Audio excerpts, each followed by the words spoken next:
I'm Allie Dunnington. I'm a professional commercial balloon pilot. I live in Bristol in the United Kingdom, but I'm originally from Germany. I moved here nearly 20 years ago, and I've got now 1,300 hours and 102 countries flown by balloon. So yes, I've had many different jobs in my life. I was actually a linguist. I started doing Chinese and Japanese. I'm actually also a trained nurse, and then I became a tour guide for 20 years. But during the tour guiding, I met Phil, my now husband, in Burma, and I had my first balloon flight, and that inspired me to learn how to fly. So I'm now actually a full-time commercial pilot, but I'm also an inspector for balloons, like an instructor, an examiner. So yes, ballooning is my full-time love and profession.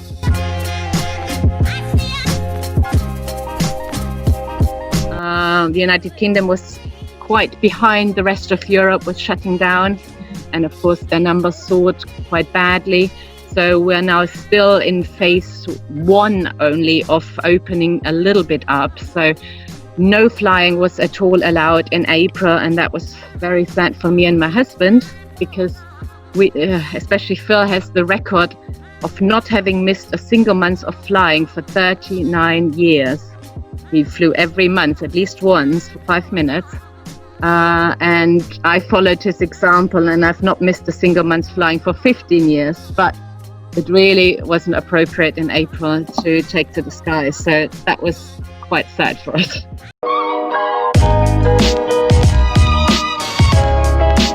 We spent quite some time in India, both private as on a safari, which was run by Skywalls, an Indian company, in 2006.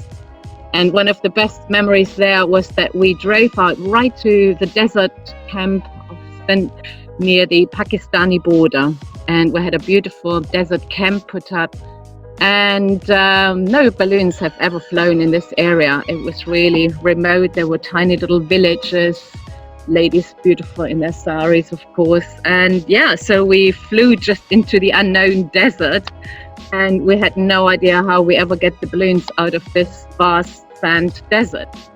But of course, the desert has camels. So after we've landed all somewhere scattered near obviously a small village, all the people came to us, lots of kids, of course, and some women also. And we then discussed with the locals how we could get the balloons back out, because the cars couldn't drive into the sand. It was quite like sand dunes. So after a long time, they got us a camel, which was pulling like a little wagon, a trolley. And so we put all the balloon kids onto that little trolley, which was then pulled by the camel. And it also gave us pilots and crew a chance to sit on the camel and have a fantastic desert camel ride. So that was a lovely experience. Again, to me, flying in these different countries is all about meeting the people, because you cannot do ballooning without the local people, and that's part of the enjoyment, part of what brings us all together, what makes ballooning so special to me.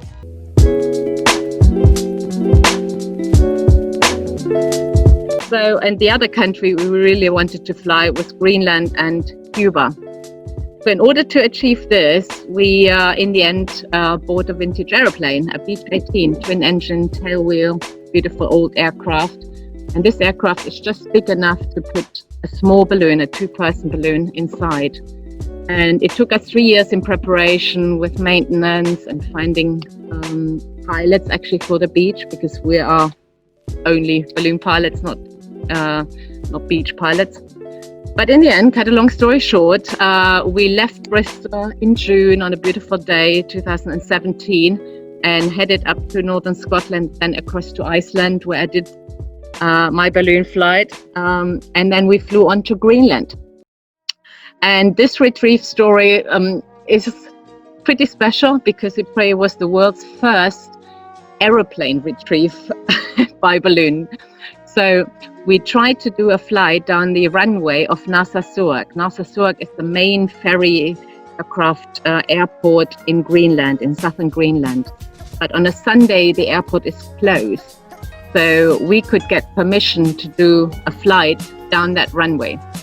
But in order to transport the balloon to the end of the runway, we used our own aircraft. So we had the balloon inside the aeroplane, taxied up to the end of the runway, inflated the balloon, and then Phil and I just cruised down that runway for about 2 kilometers until the ice pack landed just before it. And Betty the Beach, the aeroplane, they taxied and followed us. And after the flight, we loaded everything back into the aeroplane. And then the next day we headed on to northern Canada. So that was quite a special thing too. It was just a short flight, but it was very, very special to fly in this amazing, icy, wintry scenery and have a vintage aeroplane to pick up your balloon.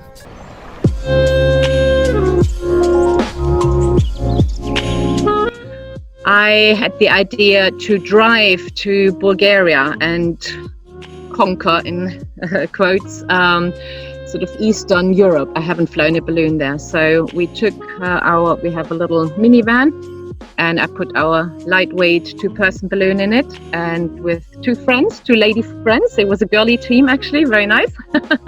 3 women, a balloon, and we drove to Bulgaria. And so I was hoping to fly just south of Sofia. There's a famous monastery, quite some mountains, quite some trees and hills and forest, but also a lot of beautiful open fields. So we found a nice farmer in a field and inflated the balloon on an evening. It was very, very hot, maybe 34 degrees, so hot. And then me and a student pilot, Joanna from Germany, she came on board with me, whilst Helen, the other British lady, followed in the car. And we flew off. And of course, we didn't really have a map, or we had no idea what the countryside was like. So we, in the end, after a really great flight, landed in a massive open field before the mountains. But it took Helen a long time to find us. It was really very difficult. So after we've landed, suddenly this beautiful horse cart came up with a couple, and I still know her name. Her name is Radostina, and she's on Facebook, and we've been friends ever since that flight. The horse looked so much in astonishment at this balloon, turns his head around whilst the Bulgarian couple sits on there. And it's just, again, one of these lovely opportunities to get in touch. And lucky that Radostina spoke some English, so we could communicate. She then went back with a horse cart to tell some other friends. We loaded the balloon on the horse and went back to a road where then another friend came with a Land Rover or like a truck. And then they brought us back to a village where we were invited for a lovely evening party with lots of beers and drinks and food with the whole of the village. So again, it was just a wonderful, wonderful experience.